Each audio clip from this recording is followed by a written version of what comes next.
Okay, so good afternoon. Welcome one and all to the Institute for Government.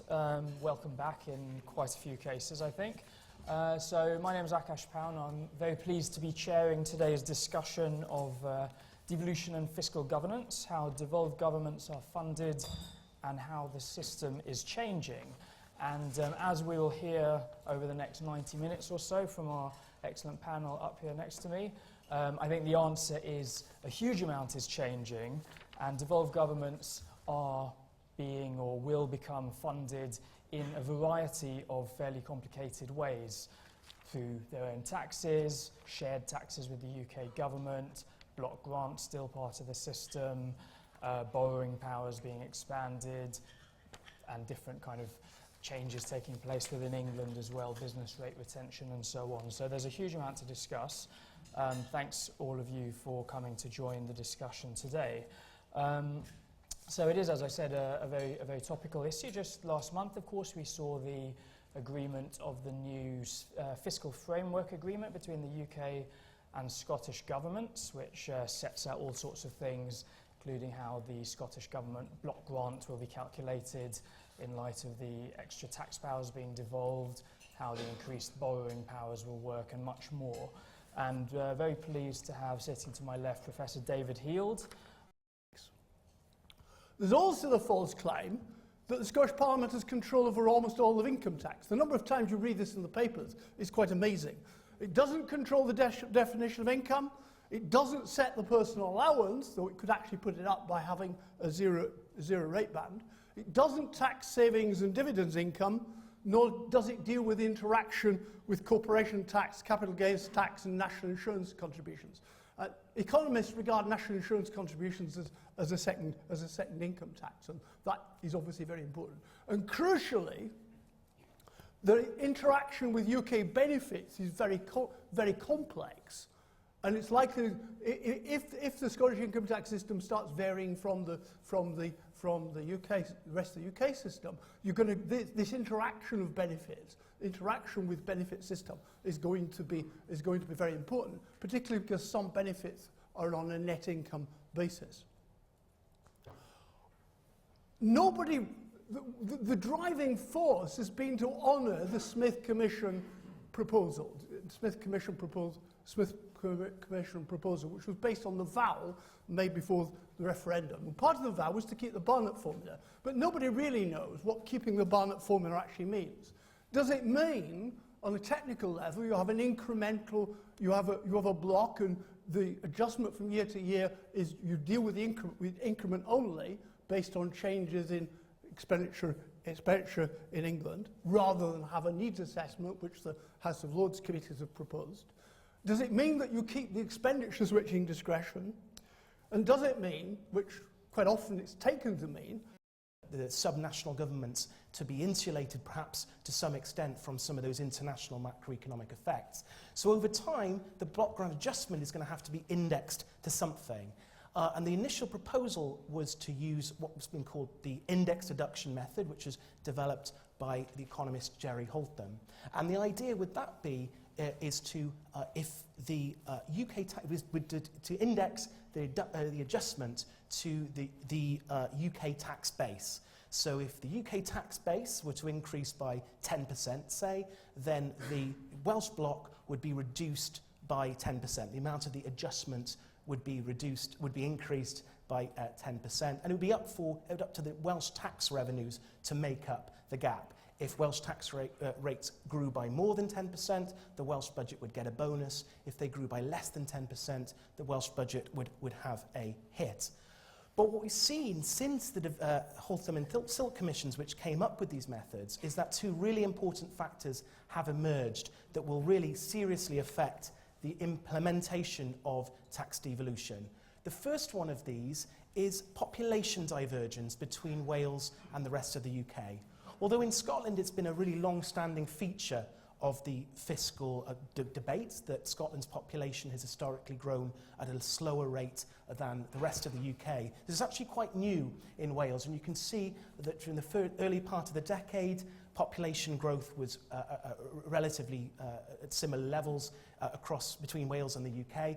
there's now been a big divergence, and Wales's population since 2008 has grown at less than half the rate that we've seen across the UK, in partly due to immigration, of course. But this is going to tend to mean a slower increase in the growth of the Welsh tax base, which will be a significant factor when it comes to how the success or otherwise of the new system. And secondly, returning to a point I had earlier about UK tax policy over the personal allowance and thresholds, you can see quite clearly from this graph that because Wales's income levels are skewed towards the lower levels of income, as the thresholds have increased, particularly on the personal allowance, disproportionately more taxpayers in Wales have been drawn out of the income tax system on income tax, and that will have an effect on the Welsh budget, because if the Welsh block grant adjustment is linked to UK tax base, then the block grant adjustment will be greater than the speed at which Welsh taxes can keep up. So this is a really, really serious problem for the Welsh income tax system. And it's actually quite different from Scotland's, because Scotland's general profile of incomes is more similar to the UK as a whole than is the case in Wales and Northern Ireland. So this is going to be a new issue for policymakers to sort through with respect to Welsh income tax.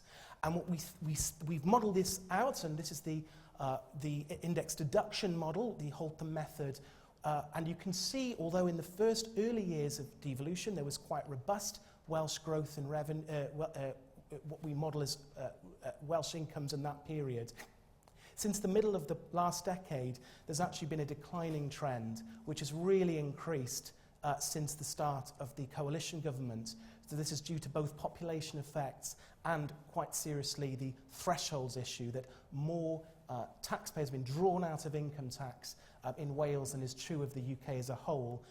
You can see on just that section of the graph zoomed in on since 2010, you can see had income tax been in place under this particular block grant adjustment mechanism, you'd see within 3 years going to more than 100 million under what Wales' budget would have otherwise been funded through the full block grant system.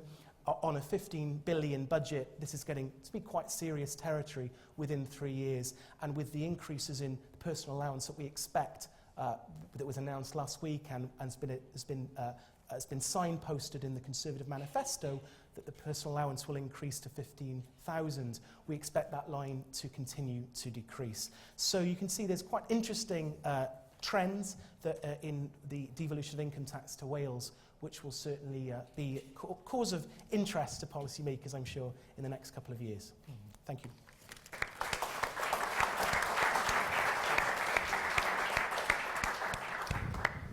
Thanks, Ed. Tony, next up. Right. Okay. Right. I'm going to talk about England, but in the context of the UK more generally. It seems to me that it's happenstance that the radical devolution of tax-raising powers to Scotland and Wales question to England coincides with a long-term shock to the UK's public finances, or perhaps it doesn't. But the fact is, we're discussing all of this in the context of radical adjustment to the UK state as it shrinks from its long-term size of 42-43% of GDP to around 36% of GDP. So all of this is going on inside that rather separate debate. We are now in the position, and we've heard this earlier from David, where Scotland has gained the political power to deliver radical change to its fiscal and public expenditure position, and Wales can now follow it. But of course, this is very important, that the way it's happened, that Treasury orthodoxy, which would have long been to fight the kind of implied tax competition and tax differentiation that we're going to see here, has been delivered because of a political change, and that change is the nearness of Scotland to leaving the United Kingdom. And that, I think the way that's affected the Treasury's capacity to resist this sort of radicalism is genuinely remarkable. But of course, England is very different. England has no such power. England MPs don't vote together. They can't really, because if they did, they'd overwhelm the Union. So there is no English equivalent to Scottish or Welsh or Northern Irish pressure to do things for England. What you get in England is the random, especially now regions have gone for all time, the random arrival of city regions, and with them county sub-regions, or whatever they're to be called, within England. And what we've seen as an adjunct, as a sort of alongside all the stuff that's going on in Scotland and Wales, is the Chancellor's decision to devolve national non-domestic rate back, and I stress back, to local government. It's not as if it wasn't, that's not how it started. It began in local government and was there till 1989-90. And this is a part, not so much of a devolutionary effort, but the real purpose of this is to incentivise growth. That's the real driver of Treasury activity here. It's not some piece of devolutionary zeal, it's an attempt to give councils the yield from their business rate and hope that they will then weaken the planning system to drive up levels of economic output in local government, and therefore by effect across the country. We've already seen elements of this. The new homes bonus was introduced, effectively allowing councils to keep the yield of the council tax that came with building extra housing. Brackets, worth remembering that we have a fully equalising grant system in England, as they do in Scotland, Wales and Northern Ireland, which means that building up the tax base hitherto produced no extra resources, rather the opposite. The more you built up your tax base, the more grant you lost. So we're moving to an incentive-driven system, first with the new homes bonus and second with 50% retention of the non-domestic rate, which has happened already. Now, the debate about Scotland and the Barnett formula has a sort of ghostly presence inside England, and it's not that anybody in England much cares about the Barnett formula, I would argue. I mean, the Barnett formula is cared enormously about, obviously in Wales in particular, but not so much. I mean, obviously it comes up in terms of how Barnett operates as we see these radical changes in Scotland and Wales. And by the way, the implication of the settlement that's been made with Scotland is that the Barnett formula is embedded. That is an implied outcome of that decision, because you can argue about how it's adjusted from year to year in Scotland and Wales, but the implication is we don't radically reform it. Imagine what would happen if we tried to do that. So what English local government do is to inherit non-domestic rates, or the other half of non-domestic rates, but crucially, and this is a massive difference, after substantial cuts are made to local government's resources, or actually alongside massive cuts to local government resources. So the city regions and other sub-national areas of England, some of them will just be individual local authorities, don't have the clout of Scotland or Wales, and therefore have to live within the Treasury's long-term desire to reduce the size of the economy. And we've heard about how in Scotland and Wales the new arrangements are to work. I know it can be complicated because of the income tax allowances and all of that, but actually compared with the devolution of the non-domestic rate, which raises only a fifth the amount in England, if you think this is complicated about income tax, you see how it's going to be done in England with non-domestic rate. Because in England, what we're going to move is from 50 to 100% devolution of the business rate, or localisation, or retention, depending on how you look at it. But in steps, it would appear. We saw another step signalled in the budget last week. And, of course, another thing that was in the budget, fascinating, classic of Treasury sort of thing, that whereas hitherto the multiplier has been set by the government and linked to the retail prices index, it will still be linked in this new world, not set by local government to the retail prices index. Sorry, it's set by the government, but to be linked to the cost, the CPI, the consumer prices index, which goes up less quickly. So at the point of reform, we will see the increase in the yield from year to year more slowly than it has been when the UK Treasury has run it. Beyond that, there have to be incredibly complex arrangements to ensure that at the point of reform, no council is better or worse off. And to give you a scale about how different the resourcing is from place to place within England, the yield of the business rate, so the tax I'm discussing, in the local authority we're present in here, the City of Westminster, is broadly the same as the income tax yield in Wales. Okay, so that's the level of difference you've got to accommodate within this business rate reform. So you end up with tariffs and top-ups. And then all sorts of unknown detail about resets. the government can reset the underlying effective equalisation arrangements inside this. This is, as it were, within England, allowing the government to reset the Barnett formula at its own discretion. Imagine if that worked in Wales and Scotland in that way. So authorities have to plan knowing that at any time, some point in the future, all the figures will be reset and they could suddenly be worse or better off in what's supposed to be an incentive-driven system. So these arrangements really are very, very different. There's a major challenge with English devolution, and that is that subnational government within England is the largest part of public expenditure which is currently unprotected. Recent events may protect even more of public expenditure, which will further expose local government in England as the only big part of public expenditure that's unprotected. And so at the point we get city regional devolution and business rate retention within England, the government's endlessly having to take money away by adjusting all these inter-authority redistribution mechanisms, and at the same time they're going to have to hand additional responsibilities to local government to fund with their existing spending base. And again, imagine that in Scotland. Imagine if all of this reform was going on, and by the way, we're going to reduce the Barnett formula block grant by 10%, 15% a year each year. Couldn't be done. But that's exactly what English city regions face. Now, I'm not complaining about this, I'm just pointing out it's very different. And at the end of the system, what are we going to find? Well, what we're going to find is that English local authorities are subject to receiving the whole of their income from council tax and business rates, but knowing that in any one year there can be an adjustment to the total amount that they spend. Now, that should change at the point of retention, but it won't, because in the end the government can simply hand additional responsibilities to local authorities each year. So it's a very, very different system.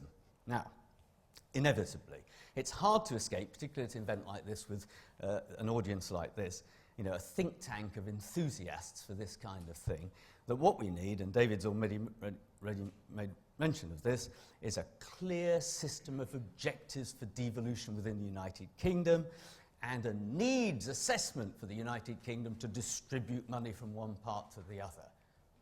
But we know that's just not going to happen.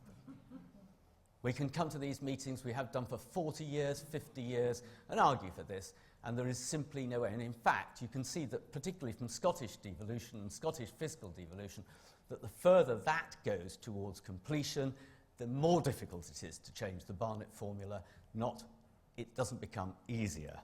So we end up with an endless struggle between social democratic objectives and incentives. That's a new argument, a new issue that's beginning to underpin it. We heard it in the context of Wales and Scotland, which in principle will have incentives to develop their tax base.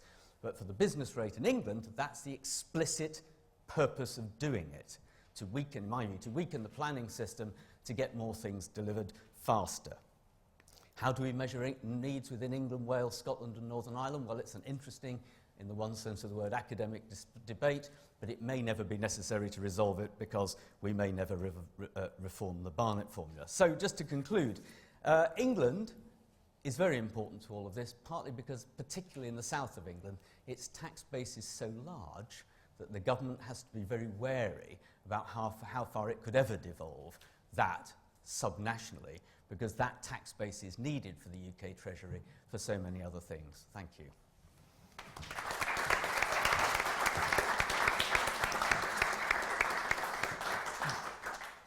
Great. So, Julia. Thank you very much. I thought I would talk a bit about Osborne's devolution revolution more broadly and where fiscal devolution fits into all of that, because I do not have the level of expertise about local government or devolved finances as the rest of the panel, as probably is evidenced by the fact I'm not a professor. So what I thought I'd do is just focus on what I think are the four key areas to focus on. What is driving this agenda? Where actually do we think it's headed? What are the limitations and dependencies? And actually, does it all add up to a revolution?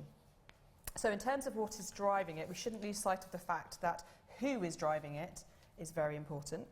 And I think the fact that this is being driven by the second well, at the moment, the second most powerful person in government, from arguably the most powerful department in government, it makes a real difference in terms of giving real momentum. But I think we've talked a bit about how complicated it is and how challenging it is to try and layer changes on top of a very multi-layered system anyway. But I think if you step back, there is a clear political, fiscal, as we've heard, and economic rationale behind why this is an important agenda now. Politically, it's personally important to the Chancellor, and it's part of perhaps a wider strategy to try and detoxify the Conservative brand in the north of England by trying to build enthusiasm for a northern powerhouse. Fiscally, we've heard how important this is as a way of devolving pain from central government departments and giving the challenge of meeting some of these really tough fiscal targets, moving it away from central government. But economically, it's also really important because ultimately 60% of economic output comes out of the regions outside London and the South East. So if the Chancellor is on the hook for the country's economic performance, he has to demonstrate that, he has to deliver balanced growth. He can't just rely on the South East and London to kind of show that he's met his economic objectives. If he wants to tackle the productivity puzzle, he has to do so in the regions. And if he wants to achieve balanced growth, he also has to think beyond London and the South East.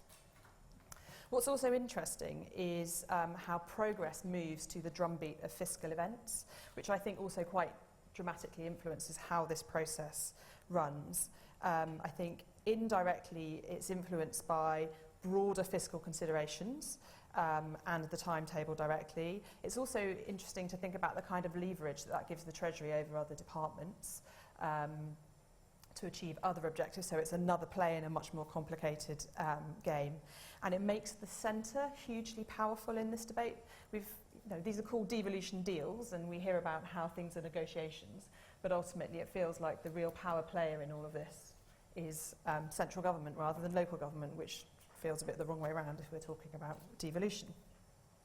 So I think all of this profoundly affects where this agenda is heading, and I think the most striking thing is how unclear it is exactly where this is all going to end up. When you hear the Minister for the Northern Powerhouse speak, he'll be quite open about the fact that maybe this might lead to the abolition of some departments, it might lead to the devolution of some further taxes in England, but we're not really sure. And there will be more deals. We don't know where they'll be. There will be new powers for existing deals. So it feels like an iterative process, but it doesn't feel like there is a grand objective in place, let alone a master plan to try and achieve it. But there are some common elements. We know that there's an ambition to ensure that even if it's a slightly odd-shaped asymmetric patchwork, that there will be a patchwork across the whole country, talking about England. We know that unless you're Cornwall, who seem to have got away without having to agree to a mayor, there will be a mayoral model. It will be a combined authority model, but it feels much more about, this is a bit like letting 1,000 flowers bloom and trying to understand what works, and it will take time before a more common template emerges, which I expect it will. And as I mentioned, it feels like an iterative process as well. It's not as if there is one opportunity to agree a deal. The cycle goes around, and once foundations have been laid in place, there's an opportunity to layer further powers and responsibilities on top in subsequent fiscal events. So it feels like there's a bit more clarity around how political and administrative devolution might work and what the processes are to try and hand down powers and responsibilities. But I think fiscal devolution is probably one of the most undeveloped aspects of this whole agenda. And I think it's actually quite limited in what it's trying to achieve at the moment, which, as we've heard, is largely about some of the broader fiscal constraints. If you look at some of the elements of the devolution deals to date, in cash terms, they've been quite limited. They've been kind of like, 30 million a year over 30 years, which gives combined authorities some flexibility, but isn't a game-changing amount of money. As we've heard, the devolution of business rates isn't as ambitious as perhaps we thought it might be at its first billing. It's going to be massively complicated to implement, and I think we don't really understand what the divergent impacts are going to be in different areas I think there's still a lot to understand in terms of what the impacts will be and how different areas will diverge from one another over time. But we have seen some small steps in other areas. We saw that Manchester is piloting CIL powers over community infrastructure levies.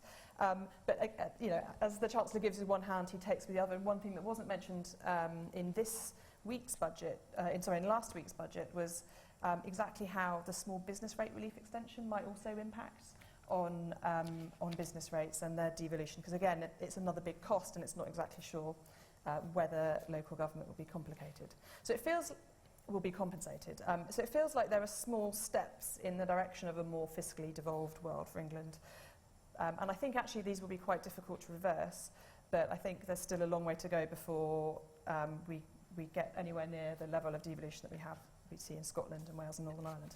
So there are some quite big limitations around the fiscal envelope, as we've heard, around the just the way in which the negotiation takes place, about the fact that this is basically central and local government talking to one another rather than engaging externally. And I think there are probably also capacity constraints as well for central and local government in terms of understanding whether there is the capability to deliver, or at the centre, the capacity to understand what is happening to different extents in different places at different times. So I think, you know, at the moment this is quite a top-down process, but I think it would be quite a big mistake to assume that will always be the same. I think there are external factors that could catalyse things quite dramatically. Factors beyond central government's control that could have a big influence on whether or not this devolution revolution is a success. We heard about the power of a potential independent Scotland to try to move this debate along. And we know that one of the key elements of most of the deals is that there will be elected mayors for these city regions in from May 2017. And we don't yet know what kind of exact mandate those mayors will have or how they will choose to use it. But if they use that, well, but maybe we have an example in London of how powerful mayors can be and how powerful their voice can be. And so you can foresee scenarios where mayors could say, well, actually, you know, I have a mandate to want to build this thing or do something, and I want to impose a levy to do it. And I think those kind of arguments could become quite difficult for the Treasury to resist. We will have to see how it plays out. I think there are precedents in the devolved nations which also could cross-fertilise some of the debate in England. So we've seen how the debate around stamp duty and reform there influenced the Chancellor's approach in England. We have seen in Scotland how income tax is going to have a local allocation. And I think that could also have those kind of ideas could be stolen and developed in city regions. And I think there's a real opportunity there for those kind of ideas to feed into the debate rather than it being this kind of very, very bureaucratic and dry internal debate between different parts of government. And I think there may be more innovation around other financing instruments, because at the end of the day, this whole debate is about how areas get the money to do the things they want to do, how they deliver their objectives. The instincts from the centre are very much around, well, we need to put a very clear structure around this, but actually I think if we need a structure around anything, it's if the Chancellor wants the devolution revolution to be a success, he has to think about how he can engage with some of those external bottom-up arguments rather than thinking about imposing a very strict top-down framework. Thank you very much.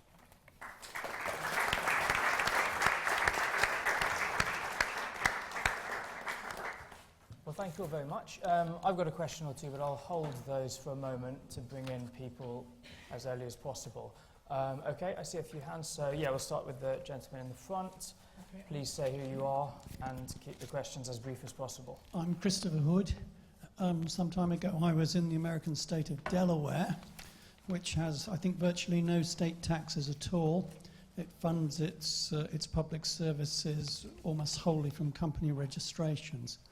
And I'd just like to get a sense from the panellists as to how far this devolution process might go. What would be their judgment of how far we might see tax levels varying among the units of this disuniting kingdom, how much taboo competition, if you know that term, we might get. Great.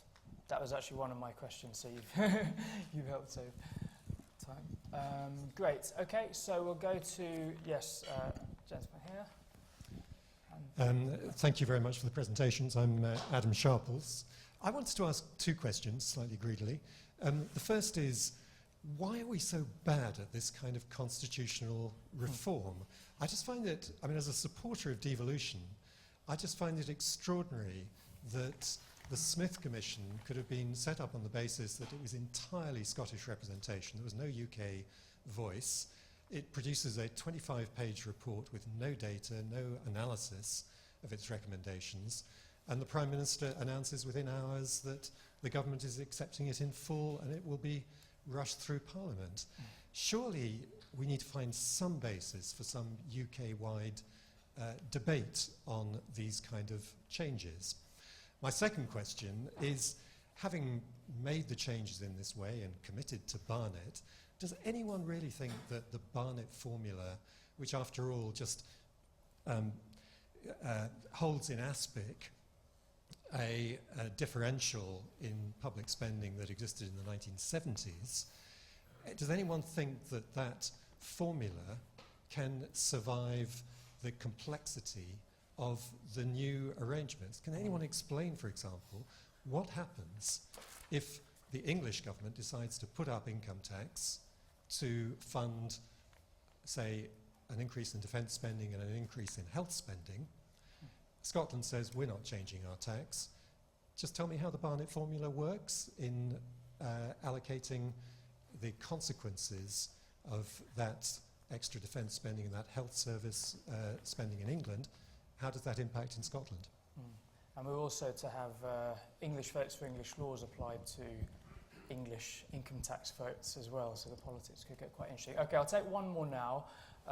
Yeah, I think David Walker I see there, and then, yeah, I've got a couple more for the next round. David Walker, Guardian Public.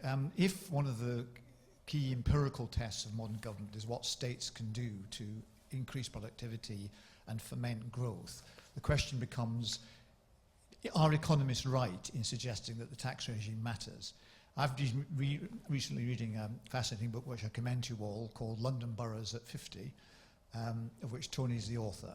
And my reading of that says, despite successive changes in fiscal regimes within the Greater London area, despite enterprise zones and so on, it is very, very hard, if not impossible, to draw lines between fiscal regime and the productivity and success of local economies.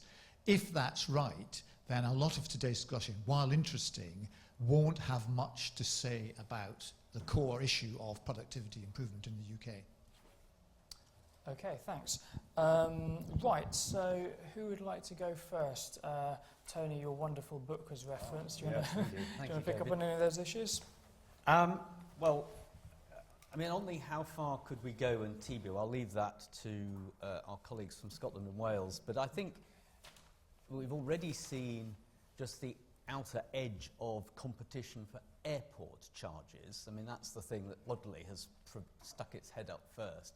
So, and you can see how within a country, you know, I don't know how big Delaware is, but I doubt the United Kingdom is massively larger than Delaware.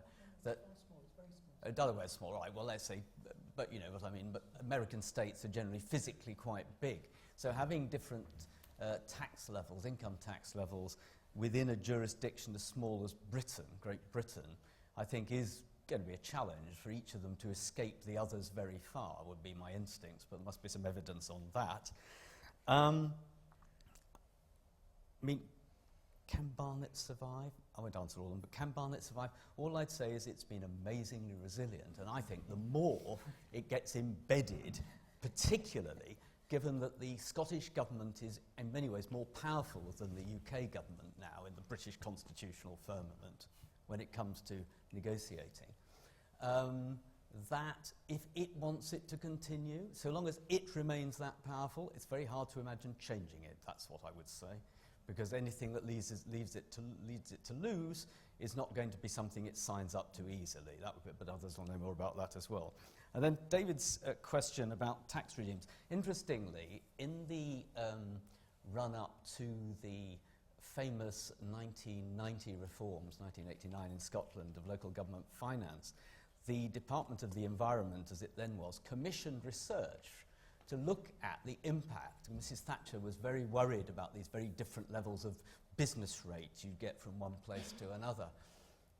And the researchers, try as they might, couldn't actually find much evidence that, despite the fact it didn't make sense that you could have, some of the rate poundages were 250p in the pound and others were 85 in the pound in relatively close proximity. Very hard to find evidence of much mobility. However, what I would say is this: we are in a completely different time now, in the sense that the government is draining money away from local government.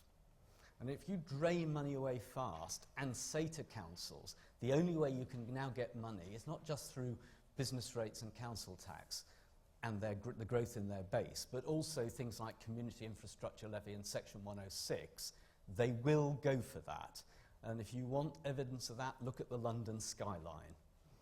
These buildings, will see more of this, because that is the only way that councils can realistically build up their income now. So, if you think you've seen too many 85-storey towers, you'll be seeing more. Mm-hmm. Okay, yes. So I think I agree with David, it didn't matter, but I think now, if you're draining the money away, then councils have no choice but to go for as much development as they can. What happens to those that get left behind is another matter.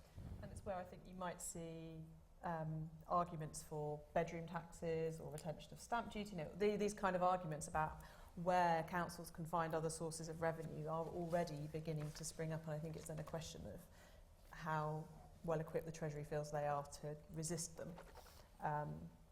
Will Barnet survive? I think, is anyone brave enough to try and kill it? I think is the key question. And then on tax competition, I suppose it's a question of, how much competition is good, and at what point does it tip over into being complexity and bad tax competition, and thinking about, is this about rebalancing the regions within the United Kingdom and the nations, and how much is this about creating a complex kind of shop front to the rest of the world, where it's really quite difficult to understand what rate of taxes you'll be paying depending on where you're choosing to invest. And I think there's also a question around how do we ensure that this is not simply a beggar my neighbour approach, where you see city regions undercutting one another for the same share of growth and leaving behind perhaps some of their more deprived people in their own community. So how do we make sure everyone benefits from a more competitive environment, and how do we make sure that nobody gets left behind, and that actually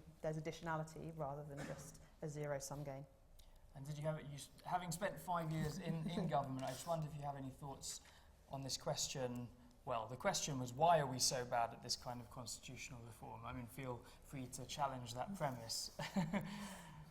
I think we are, but I think it's always, I think the instincts are always incrementalist. So if there's a problem, I think the way our political cycles work, it's always easier to try and just muddle along and push the problem to the right than actually kind of try and confront it and start with a blank sheet of paper. And I think the longer you go on, the more difficult that becomes, unfortunately. Yeah, and we have, of course, got various projects, devolution projects running in parallel with fairly limited connections between them. I mean, David, on any of those points, I'm sure you'll have something to say on Barnet. I mean, one thing I noted with a slight bit of amusement in the fiscal framework was, although this is from the Smith Commission, but in the list of principles for the Scottish Government's fiscal framework, the number one principle is number one, Barnet formula will be retained. I'm not convinced that is a principle. To be fair, some of the other points underneath that, economic responsibility, no detriment, etc., could be described as something more like principles, but Barnet's right at the top. David? In response to Christopher Hood, I think in the context of the UK, I would be more concerned that you get virtually no tax variation. the kind of tartan tax atrophied, partly because there was so much money around at the time, and nobody was ever going to use it when you couldn't actually spend the money that you already had. There are very big European Union constraints on tax variation within the UK, which now tends to narrow down the kind of taxes you can devolve. And unless you're secure that your tax decisions aren't going to lead to a loss of grant, you will actually not reduce your taxes. So I think we may get some very disruptive things about airport passenger duty. But I think, so you might get some things, but I'd be more worried that all the effort that's gone into it, of Kalman and Smith and so on, actually people suddenly find that actually not much has actually changed because of these broader contextual points. Adam Sharple's point, I think that one of the things I remember vividly is that Scotland, much Scottish opinion regarded Barnet as a Treasury plot against Scotland. And it's fascinating to watch the way in which the debate has actually changed, and Barnet has actually been seen as a protection particularly about the expenditure switching discretion, because the crucial point about the Scottish Parliament, but all the devolved assemblies and parliaments in the UK, is that they've got very secure expenditure switching discretion. The problem with Barnet, given the asymmetry of the UK, it's very difficult to run an Australian-type needs assessment. That's becoming much more difficult as you get the shrink the state agenda and really quite significant differences in the form of public service provision and whether the public sector should actually provide these things at all. So I think that the kind of, I don't think the problem is Barnet per se. I published a chapter in the Institute for Public Policy Research book in 2002 suggesting what should be done about Barnet. That you actually should think carefully about how Barnet worked. And one particular point was how you protected Wales from the fear that they would get driven through the floor. So the lack of attention to constitutional matters, I think is an important point. And I think the reason why you got the strange animal of the Smith Commission is that the UK political establishment panicked that Scotland might vote yes. And I presume the only reason Scotland got a referendum was the fact that the Prime Minister was advised that Scotland would vote no. And then suddenly there was a panic and people started making commitments without actually thinking about what those commitments made. So I think there's a mixture of kind of political accident and the fact that it is genuinely difficult when one country is 84% of the total population. The southeast and London are the dominant economic parts of that country, and there's no tradition of constitutional thinking. And I think that what has actually happened now is, rather than get more transparency about what is done, which I think is necessary to legitimate the kind of funding system one's inevitably going to have in the United Kingdom, you've got everything done in private. You get a proxy war in public about what's going on. The Scottish Parliament had no time before the dissolution to actually talk about what had been agreed, rather than previously about what might have been agreed. And things are being kicked into long grass for a bit longer. So to get into a bizarre position whereby the official method is an adjustment of what the United Kingdom government wanted, but for the first 5 years of the system, you get actually what the Scottish government wanted, and then you have a review by independent persons. But who are the independent persons going to be who are going to know enough about it to actually be able to do the job and actually be believed to be independent?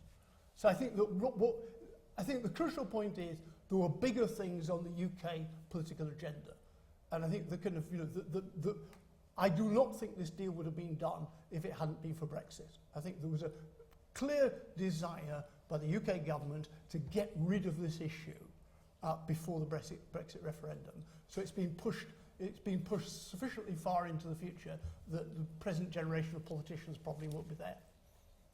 Ed?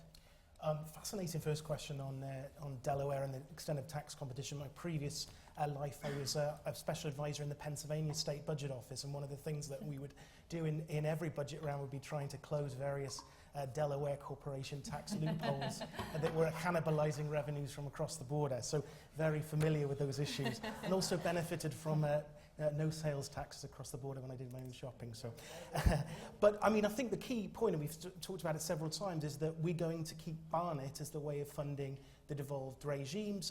Particularly in Wales, we're talking only about a fifth of the budget will be on self-financed revenue sources. So we're not moving to a full fiscal autonomy system, far from it. And what links in with that question, the second question, is the Barnet floor that we haven't talked about earlier, where Wales's Barnet funding will not be allowed to fall below 115% of English funding. We still don't know actually how that's going to be implemented in practice, with the interactions with income tax being really, really complicated potentially.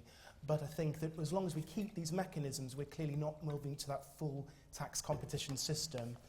And the Barnet floor is related, because I think it goes to show the way that the Treasury and the UK government negotiates with the devolved countries. That's on basis of bilateralism. They could have had Wales at the table in the Scottish fiscal negotiations, and they pointedly did not, because I think it would be preferred to deal with each country on a bilateral basis, taking care of Wales's primary grievance at the time, which is the Barnet floor. But it does go to this fact we don't have a multilateral system of bargaining, perhaps the detriment of the bargaining positions of the devolved countries. And then finally, I think on David Walker's point, there's an interesting paper by Keith Dowding a few years ago on the extent of this tax competition. That there really isn't a lot of tax competition between councils in Wales. Across metropolitan areas of England, and on the extent to which the tax powers in Wales and perhaps even in Scotland will affect that kind of behavioural response by taxpayers. There's an interesting effect. I mean, the Conservatives are going into the Welsh Assembly elections in May with a proposal to cut the rate of taxes at the higher rate from 10 to 5%. And although that initially looks interesting in terms of tax competition, even though it's a 50% reduction for taxpayers at the higher rate, instead of paying 10 pence to the Welsh Government, they'd pay 5 pence. Actually, when you look at the budget, their overall rate, they're still going to be paying 30p to the UK Government. So their total rate would reduce from 40p to 35p. So even though the Welsh rate is reducing a lot, their total tax take is only reducing by 12.5%, not 50%. So there's a real squeeze down on that behavioural effect, because we have a shared income tax system, which is not going to be the case in Scotland. Sorry, it is the case in Scotland, because we've got national insurance contributions. Yeah, okay. No, sure. A lot of the other, yeah. Interesting. And we were talking before as well, Ed, about the interaction between the Barnet floor and the income tax devolution, and funny incentives that might create, which you alluded to, for the Welsh Government to cut their revenue deliberately, maybe, so they go under the floor, and then they'll get it topped up. But we don't know how it's going to be. We don't know whether the floor will apply, if it applies before taxes, or if it applies after taxes. If it applies before, then, what's the impact on the empowerment and accountability mechanism you're trying to build in. And if it applies afterwards, you may end up below the floor anyway, because if you've got some of the effects we've been talking about on the income tax. Okay, thanks. So yeah, I've seen lots of hands, so I will have to take a few now and a few in the next round. So Paul Evans, Lord Turnbull, I saw earlier, and then gentleman at the back in the red jumper, and then I've seen at least 3 more for next time. So if you can keep it brief, please. Yeah, thank you very much, Paul Evans. I'll just make a comment on doing constitution change well or badly, particularly in regard to devolution. I think some of the blame may lay with Parliament failing to get a grasp on devolution as an issue very effectively. But I really want to ask a rather simple question, and I declare an interest because I earn my living in England and I have my main residence in Wales, and I think it applies mainly to Wales. Is the tax levied on your place of domicile or on the place where you earn it? Because a rather obvious thing for Wales to do would be to draw all those millionaires over the border from Cheshire and Gloucestershire and so forth, wouldn't it? By manipulating the tax rates. Right. Okay, Lord Turnbull, please. I think the coverage of the fiscal agreement has written this up as a clear victory for Scotland, which preserved the Barnett formula and preserved a population adjustment in the block grant adjustment. I suspect actually the block grant, the Barnett formula, isn't what is going to drive this thing in the future. It's going to be the adjustment. I think Scotland may find it difficult to keep its revenues growing as fast as England, even on a population-adjusted basis. And of course, if it doesn't, the total resources it will have available will be less than it has enjoyed under the Barnett formula. And possibly, maybe in 20 years' time, the only reason we will get a needs adjustment is when Scotland actually starts to ask for it in order to get protection from the fact that it's losing out over time, bit by bit, under the block grant adjustment. Okay, thank you for that. And yes, at the back. I'd like to ask a more general question about the pros and cons of letting 100 flowers bloom. Many years ago, I was a local councillor, and it's extremely frustrating because I and my chums were elected on a manifesto spending lots of money on all kinds of things, and we were quite happy to put up the rates and take the political risk of doing so, but we were completely frustrated in that ambition by the fact the government of the day said that for every extra pound we collected from the rates above a certain level, they would deduct that from our rate support grants, so we'd be no better off. And we ended up trying to persuade our electors that it wasn't our fault, it was the government's fault, that we were breaking all our promises. Now, there are other countries where subnational units of government have a great deal more freedom than any subnational unit of government in this country has had until now in raising and spending their own money in ways that they think fit. We were told it couldn't be done in Britain because it would wreck the Treasury's plans for the economic well-being of the country. And how persuasive you find that argument depends on how stunning you think the Treasury's record of success in achieving economic management over the years has been. But is there any evidence that the United States or Canada or Australia or Germany or other countries where local or more local authorities raise and spend their own monies in ways that they think fit have suffered in any way as a consequence? Okay, thanks. So yeah, as I said, we should have time for another round of questions.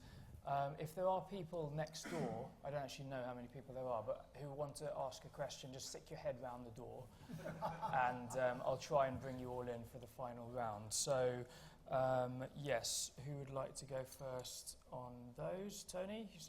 Yeah, I mean, let's take Andrew Turnbull's question. I mean, I can see there is a risk, both to Scotland and to Wales, that over time, if even with the adjustment as described, if it works the same in Wales, then if their economies and population didn't grow as fast as particularly the favoured parts of England, then they might want to revisit it.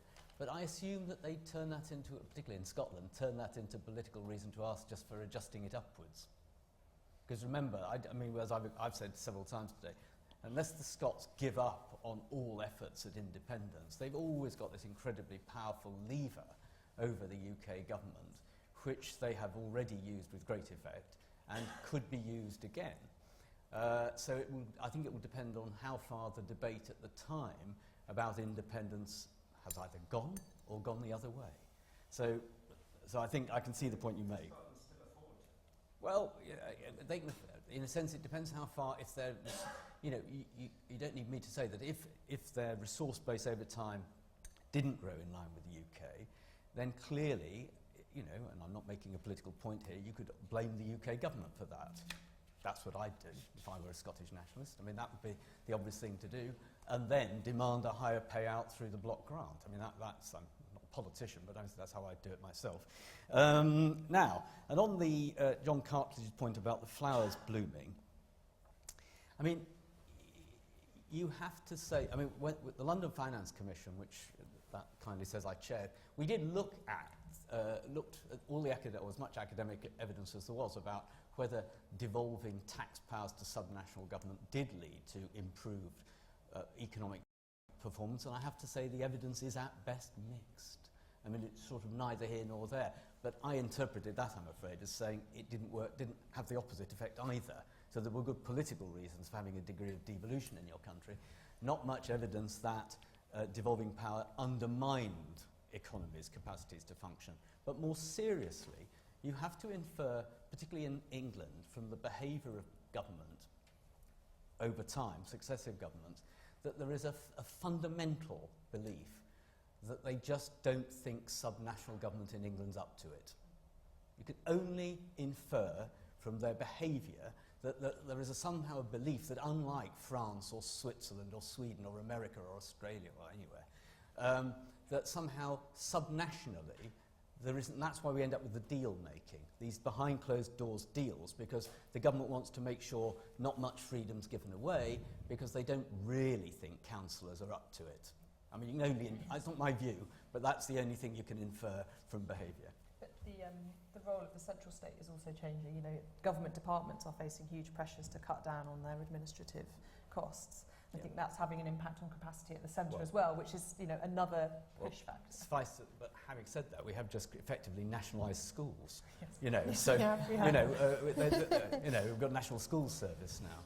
I mean, the thing that struck me about the last question, it's not just our system of government that's quite centralised. I was at an event last week where we talked about how centralised our banking system is, and the number of so if you go to Germany, the number of large regional banks that play a very active role in supporting businesses in that region is also quite fundamental to supporting growth. So I think it's about the whole ecosystem, not just about the role of government. And just a quick point on the kind of risks of revenue changes. I mean, I think that's it's interesting to note that in the context of the Scottish Government deciding to devolve some of the income tax risk down to local government through their decision to have a local income tax allocation. So I think they're kind of alive to that, and that's another play in an argument, a set of arguments they might choose to deploy, I think. David, yeah. Lord Turnbull's point about who won, I think the answer is I don't know. Your point that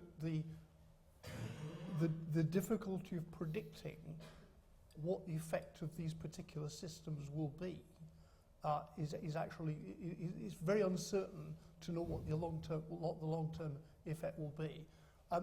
Scotland is actually just about at the UK average at most things, unlike Wales and Northern Ireland. Scotland's been hit by what's happening in the oil sector. It's been hit by what's happening in the Edinburgh financial sector. So one suspects that given a lot of income tax comes in from the top end of incomes, Scotland's got some fairly serious economic challenges there. I think the point is the deal could have been much worse. The implied default position, which everybody denies there is one, is actually much less bad than it might have been. So, but your point about this might not actually benefit, Scotland might not seem to have done as well in 10 or 15 years' time as it might seem now. I agree with that proposition. I think the border, Paul Evans' point about the border issues, one of the things to keep the credibility of the system, there's a huge obligation on HMRC to actually get the implementation right. Simply because people's work patterns are more complex, more people have second homes, the question of making sure that the law is enforced and it's not things are not seen to be discretionary. The other point, of course, is that Wales's relationship to England in terms of population is actually quite different. I see Jerry Holton at the back of the room, and the Holton Commission report has a wonderful diagram about how many people live within 25 miles or 50 miles of the English border. So the relationship of England and Scotland is quite different from the relationship between England and Wales. But I think the kind of competent implementation seems to be of fundamental importance. If the whole system will get discredited if there's ineffective implementation.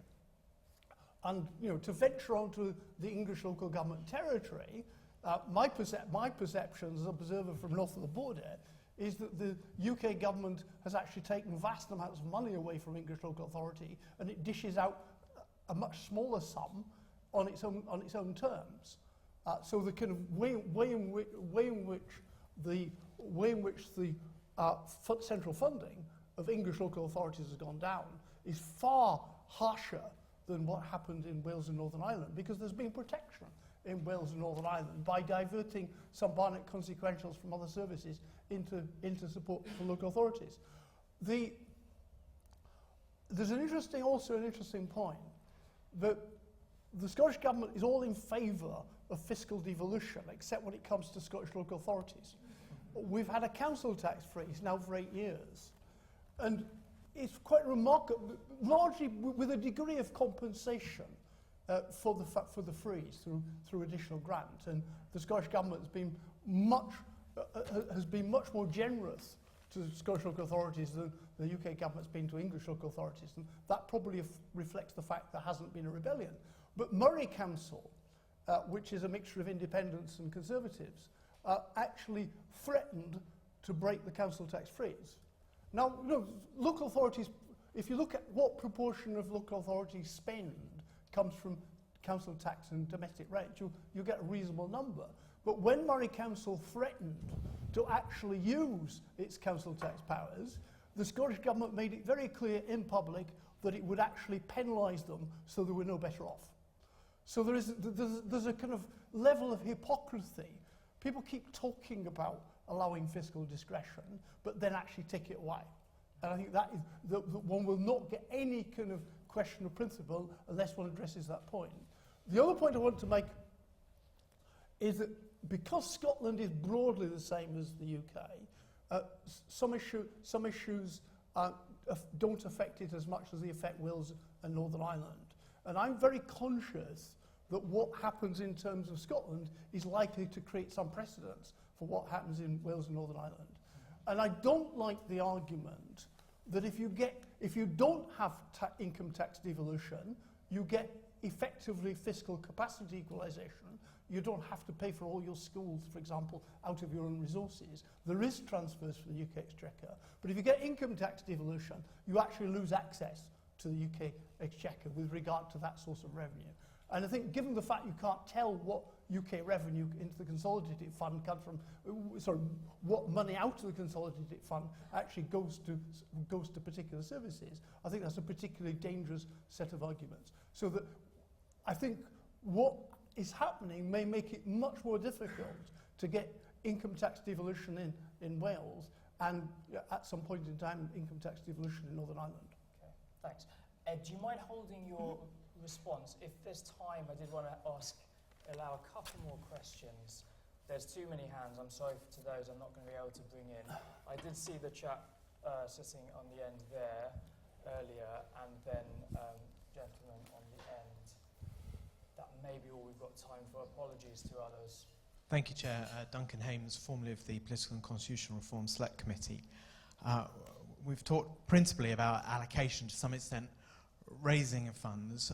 Are the mechanisms available for effective scrutiny and accountability of how these funds are spent developing at the same pace at which this devolution is advanced? For example, I don't think I could tell you how accountability is meant to work for expenditure under city deals, for example. Okay, very interesting, thanks. And then, I'm sorry, here's the last question we'll have time for.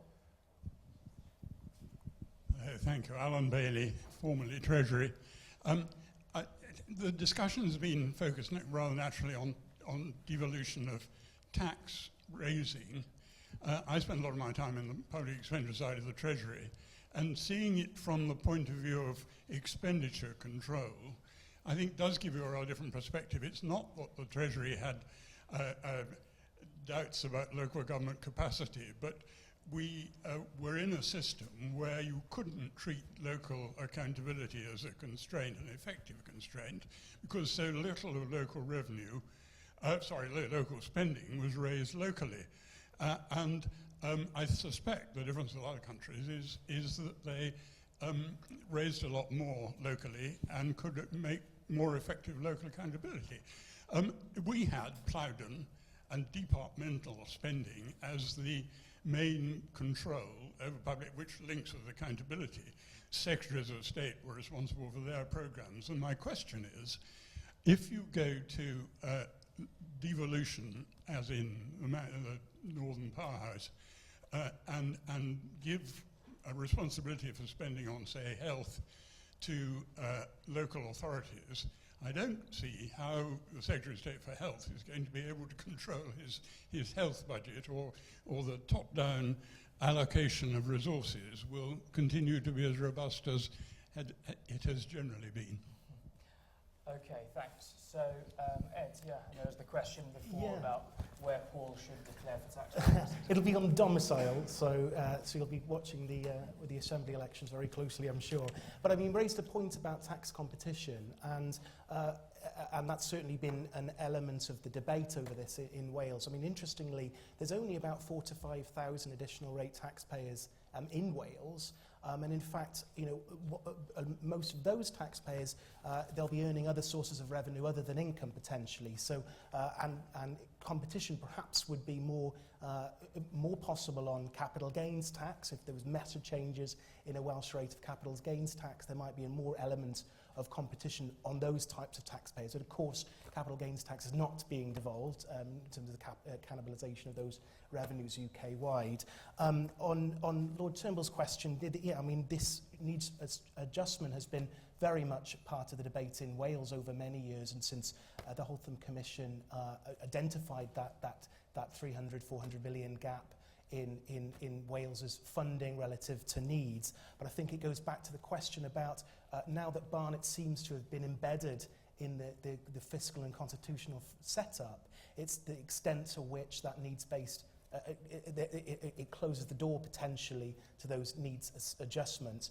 And the Treasury, of course, is now in proposing the Barnet floor that limits Wales's convergence to English spending below 115. They're trying to deal with Wales's grievance on a separate basis in that regard. And then Duncan Hames' question on the mechanisms for accountability. I mean, it's really important right now in Wales. There's new institutions being set up right now with the Welsh Treasury as part of the Welsh Government, also a new arm's length body called the Welsh Revenue Authority that will be responsible for tax collection in Wales. All of these are going to need real scrutiny. In fact, there wasn't even a finance committee of the National Assembly till the third Assembly.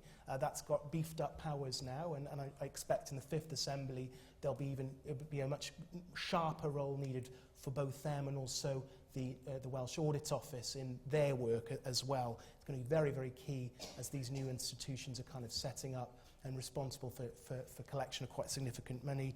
And on the Alan Bailey's point about health control budgets, I mean, we see in Wales it's where we have cross-border issues with patients going to English hospitals and English hospitals charging the Welsh boards for the provision of those services. We'll see, I'm sure, because the geographic areas and health devolution in England is so much smaller than the Wales map, we'll probably see those kind of issues come up even more in England's kind of complicated patchwork on how this will be done. Okay, thanks, Ed. So, Julia. Yeah, so on Duncan's point about scrutiny, I think it's equally valid for the centre as for the regions. I think the centre needs to have a clear understanding of how they're going to define success and how they measure success, and what happens if they deem some of these powers and responsibilities and budgets that have been passed down, if they're not delivering what the region said, what is the consequence? But also, I think, at a local level too, because in a similar way, with combined authorities, there are new institutions with new funds and new responsibilities and new accountabilities who are beginning to think through very, very carefully how they make sure that they are scrutinising their delivery on those responsibilities, knowing that at the end of the day they will be accountable for them. So I think there needs to be careful thought at both ends. Thanks. Okay, we are now definitely into injury time. So Tony and David, you've got brief final comments. I think city deals, insofar as the money is still spent, certainly in the combined authorities, it will be by local government. It will simply fall within the existing rules for local government audit, albeit that these are ones that Mr. Pickles, in his wisdom, decided radically to alter by abolishing the Audit Commission, although I think that points to, and not just because of this issue, but because of what's gone on in the NHS and now in schools, there needs to be, in my view, a fundamental review of subnational audit in England. We got such a random collection of institutions, which these are at the top end of high quality, by the way, the city deals and city within local government. So we just need a way of auditing this extraordinarily rare subnational government that's emerged. On Alan Bailey's point, I'd say this, I mean, I would argue that the NHS within national government cannot be controlled. Okay? The government has fed money into the NHS year after year after year, and this year it's running 2 or 3 billion deficit, okay? So if that was all inside local government, there'd be no deficit. Why is that? Because local authorities, by law, cannot budget to run an annual deficit. So actually, far from if you handed it over to local government would the Treasury not be able to control it, it would be the first time they ever could control it. Great, thanks.